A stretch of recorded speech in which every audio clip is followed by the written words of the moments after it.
कि हमें शांति चाहिए, हमें हमारा जीवन चाहिए, सुरक्षा चाहिए। इन आदिवासी महिलाओं के साथ आज भगवान के नाम पर, कभी आरक्षण के नाम पर, अभी आपको देखिए एक आदिवासी महिला को राजपूत व्यक्ति ने मारा पीटा, उसकी जान ले ली। ये पता चला है कि उसने ये कहा था कि हम शिव भक्त हैं, महाकाल से मिले हैं, इसलिए हम ये काम कर रहे हैं और हमें भगवान ने कहा है तुम्हारी जान ले लेंगे तो भगवान से मिल जाएंगे। ये कैसे लोग हैं जो आदिवासी महिला की जान ले ली और आज आदिवासी दिवस भी मनाया जा रहा पूरे देश और दुनिया में।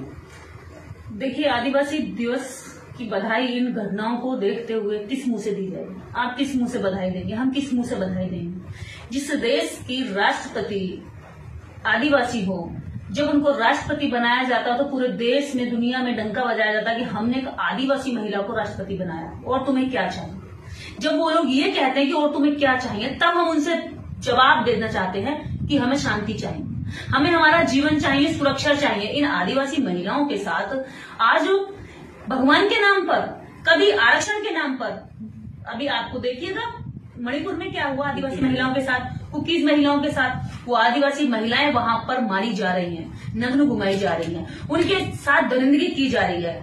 और आदिवासी राष्ट्रपति मुंह में ना जाने क्यों सील करके मुंह को चुप करके बैठी है। समझ नहीं आता कि महिलाओं पे हो रहे अत्याचार में महिला राष्ट्रपति और खासकर आदिवासी राष्ट्रपति इतनी चुप होकर, शांत होकर, मूक दर्शक बनी रहेंगी। ये तो बेहद शर्म की बात है।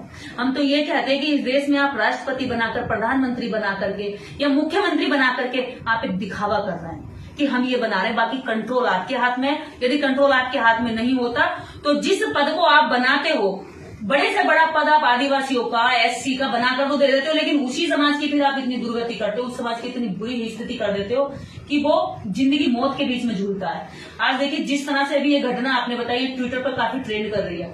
वो व्यक्ति उस महिला से कह रहा है कि मैं शिव का भक्त हूँ और मैं शिव दूत हूँ, मैं शिव ने भेजा है मुझे।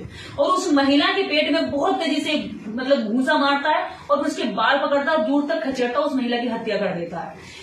यानी भगवानों के नाम से आप लोगों की हत्या कर रहे हैं। आपको लाइसेंस मिल गया है क्या? भगवान ने आपको लाइसेंस दिया है?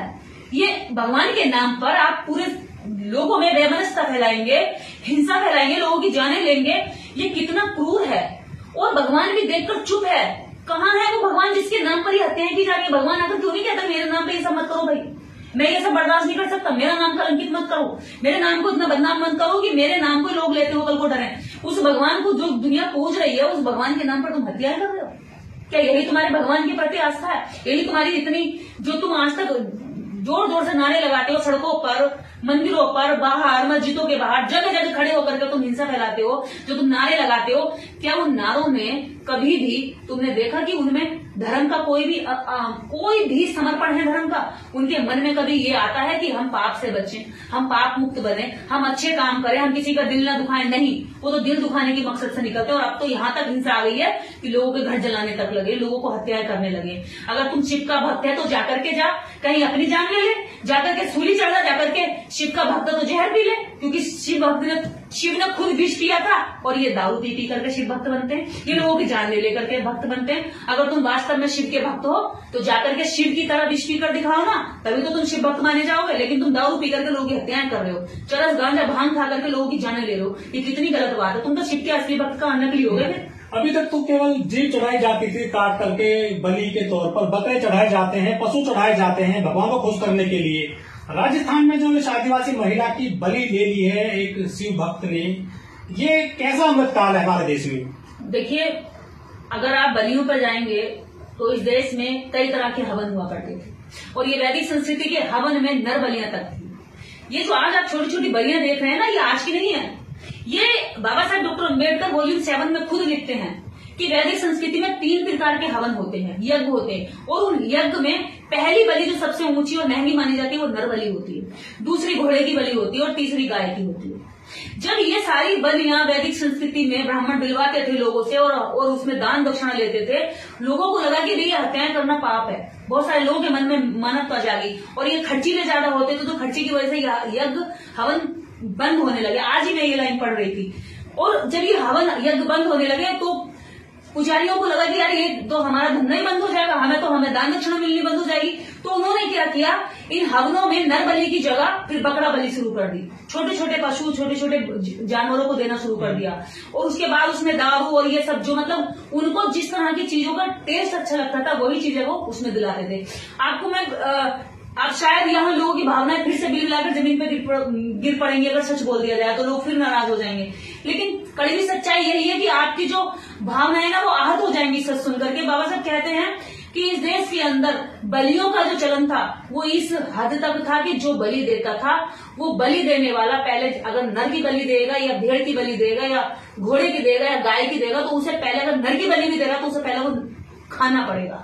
आप सोचिए कि भारत में वैदिक संस्कृति की जो जड़ों में रहा है कितनी जो व्यक्ति नरभक्षी बन गया जो नर का मांस खा रहा है इससे ज्यादा क्या होगा, वो नर की हत्या करना भी आसान समझेगा। इस देश में इन लोगों ने इतना घटिया यज्ञ हवन इसके नाम पर इस देश में लोगों के प्रति लोगों से हत्याएं करवाई हैं, मासूम लोगों की जान लेवाई है। मासूम लोगों को मारने चलते हैं क्योंकि वो एक चलते फिरते बम बन जाते हैं, मानव बम। उनके दिमाग में क्या चलता है कि मैं अगर ऐसा करूंगा तो मैं ऊपर स्वर्ग में मिलूंगा जहां कुछ है नहीं, मैं अपने भगवान से मिल जाऊंगा, मैं शिव के दर्शन कर लूंगा या शिव के पास पहुंच जाऊंगा या और जो मेरे देवता को मानता हूं उसके पास पहुंच जाऊंगा। यदि वास्तव में आप देवताओं को मानते हो तो भाई पहले मानवता को मान लो। कोई भी देवी देवता जो तुमसे हिंसा करा रहा तो वो गलत करा रहा हो, इसके नाम पर तुम अपनी मर्जी से कर रहे हो तो तुम सबसे बड़ा पाप कर रहे हो, अपने देवता को बदनाम कर रहे हो। पशुओं की बलि दी जाती है सालों से, दशकों से, सदियों से, लेकिन अब तो संविधान लागू है देश में, 21वीं सदी चल रही है, आदिवासी महिला की जो है जान ले ली बलि के तौर पर मार मार के। देखिए पहले नर बलि के लिए लोग खरीदे जाते थे, जैसे बकरे खरीदे गए, घोड़े खरीदे गए, तब खरीदे जाते थे। आज खरीद नहीं सकते क्योंकि संविधान इसकी इजाजत नहीं देता। तो आज क्या होगा कि सामने वाला पक्ष भी पूरा अंधविश्वासी हो और करने वाला भी पूरा अंधविश्वासी हो। तो अब क्या है, अंधविश्वास इतने चरम पर फैला दिया गया है, लोगों के दिमाग पर नशे की तरह चढ़ा दिया है। उस अंधविश्वास में वो जान भी ले लेगा, उसे ये भी समझ में आ रहा है कि मुझे कानून की जब कार्रवाई होगी तो जेल होगी, मुझे फांसी भी हो सकती है, मुझ पर लाठी भी पड़ सकती है और मैं अदालत कोर्ट में घसीटा जाऊंगा। उसके बावजूद भी कर रहा है और सामने वाला पक्ष भी शांति से बैठा, वो अपनी जान को बचाने की कोशिश नहीं कर रहा क्योंकि उसे लग रहा है क्योंकि ये धर्म का काम चल रहा है, ये भगवान से मिलने का काम चल रहा है, ये पाप का नहीं पुण्य का काम चल रहा है। तो अभी तो लोगों को पाप और पुण्य का मतलब नहीं पता है क्योंकि पाखंड और अंधविश्वास व्यक्ति की बुद्धि का हरण कर लेता है और इसलिए वो पाप को पुण्य समझ करके लगातार करता जाता है और इतना पाप का भोगी बन जाता है कि उसे लास्ट में ये लगता है कि अब मैं पुण्य के रास्ते पे चल ही नहीं सकता। जैसे बुद्ध ने कहा है कि उंगली मार उस रास्ते पे, जब लोगों को मारता काटता था वापिस आने के लिए वो रो रहा था कि मैं इस रास्ते पे कैसे चलूंगा, मुझे डर लग रहा है।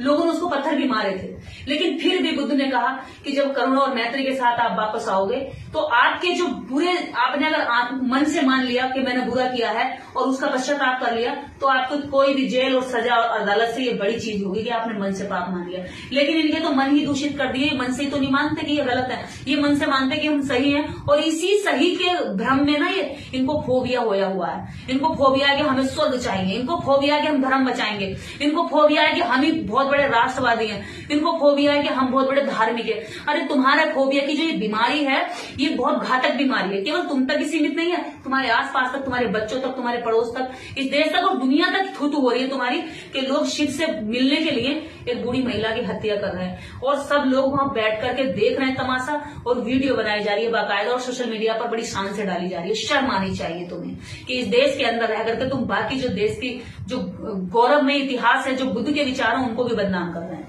अभी तक तो केवल मूत्र पिलाया जा रहा था, सिर पे मूता जा रहा था, जान भी ली जा रही है, ये कहाँ रुकेगा जाकर के, क्या लगता है? जब तक इनकी सरकार नहीं बनेगी ना, जब तक ये सत्ता में नहीं आएंगे, जब तक इनके नेता इनके प्रति वफादार नहीं बनेंगे, जब तक ये पाखंड में जकड़े रहेंगे, तब तक इनके मुंह पे पेशाब भी किया जाएगा, तब तक इनको हत्याएं भी की जाएंगी, तब तक इनकी बेटियों को घुमाया भी जाएगा, तब तक इनके साथ रेप भी होगा, जब तक इनके साथ जितनी विभत्स घटनाएं हो सकती है वो सारी की जाएंगी क्योंकि इनकी अज्ञानता ही इनके शोषण का कारण है, इनकी मूर्खता ही इनके ऊपर अत्याचार का कारण है और बाकी इस देश की कोई ताकत नहीं जो इनका शोषण कर ले, इनका अत्याचार कर ले क्योंकि ये संख्या में इतने ज्यादा हैं कि अगर ये जिस दिन एक खड़े हो जाएं तो उस दिन शोषण और अत्याचार करने वाले लोग कांप उठेंगे। तो ऐसे ही बनेगा क्या विश्व गुरु भारत? विश्व गुरु तो देखिए मोदी जी बाहर जाकर के तो कहते हैं बुद्धि की धरती से आए हो, लेकिन हाँ ये तो मूत की धरती हो जा रही है, लोग मूत रहे हैं और मूतने वाले का लोग समर्थन कर रहे हैं, कह रहे हैं मूतना अपराध नहीं है। अभी इसके भी शिव भक्त जो होंगे सारे इसके पक्ष में खड़े हो रहे हैं पागल आदमी है कि ये तो जितने भी है, तो फिर ऐसे धार्मिक कितने पागल बनाओगे तुम। वो भी पागल था जीआरपी का जवान जिसने जो है 4 लोगों की हत्या कर दी और सरकारी गोली चला दी उन पर, सरकारी बंदूक से 12 राउंड फायरिंग कर दी, वो भी तुमने पागल बना दिया। अब इसने एक महिला को मारा, ये भी पागल हो गया। तो ये प्रशासन ने जो 200-250 जो झुग्गियां झोपड़ी जलाई, ये भी फिर पागल थे क्या? जो बेगुनाह बेकसूर लोगों को बिल्कुल सड़कों पर ला दिया, उनके बच्चे उनके बीवियों को, निर्दोष लोग जाकर, तुम लोग जाकर के यहाँ से वहां वीडियो आ रही है अभी, अब निकल कर आ रही है चीजें कि ट्रक भर भर के हथियारों के साथ लोग जाते थे जो मुंह के थे ही नहीं, ना हिंदू थे ना मुसलमान थे। बाहर के लोगों ने जाके दंगा फैलाया और तुमने उन दंगा फैलवा के वहां के स्थानीय लोगों के घर तोड़ दिए। तो ये सरकारी हिंसा से बड़ी कोई हिंसा नहीं है। और सरकार जब हिंसा को उतरती है तो आम जनता की हिम्मत बढ़ती है। और यही पाखंडी ढोंगी जितने बाबा देश में घूमे हैं, वो इसी चीज की दुकान चला रहे हैं। भैया उनकी दुकानें चल रही है, उनके जो है उनके कस्टमर घूमते फिर रहे हैं, उनका प्रोडक्ट चल रहा है और समाज में चल पड़ा। और यही पाखंड और अंधविश्वास जो संविधान के तहत खत्म करने की बात कही गई थी, आज सरकार उसको बढ़ावा देकर पाखंडियों के जरिए समाज में पहुंचा रही है।